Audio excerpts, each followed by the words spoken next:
बिस्मिल्लाहिर्रहमानिर्रहीम। मकबूल भाई अस्सलाम वालेकुम। मैंने आपसे रब्ता करने की कोशिश की थी।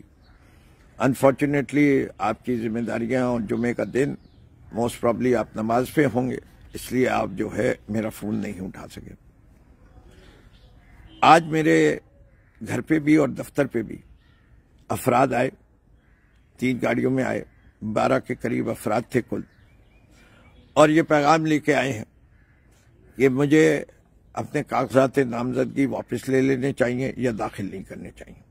और अगर मैंने ये नहीं किया तो वो मुझे, जो कि मैं ऑलरेडी हाउस अरेस्ट में हूं, उसके बावजूद वो मुझे कहीं न कहीं उठा के ले जाएंगे। और उठा के ले जाने के बाद ये भी कह कि जिन लोगों ने उनको पैगाम रसा के तौर पे इस्तेमाल किया, उनको उनका पैगाम ये है कि वो सिर्फ मुझे जेल में नहीं डालेंगे, जो कि जेल में तो मैं हूं, सब जेल है, ज्यादा जेल में ले जाएंगे। उनका वो वहां से ले जाएंगे जहां लोग कहलाते हैं नामालूम।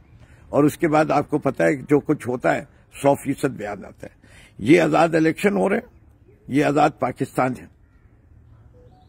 मकबूल भाई, आप मुझे जानते हैं, आप ये भी जानते हैं मैं किसका मानने वाला हूं।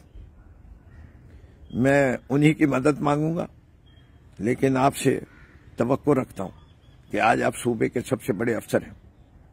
आप कम से कम इस बात को इंश्योर करेंगे कि मैं इलेक्शन भी लड़ूं और आजादाना तौर पे लड़ूं और कोई मुझे दबा ना सके।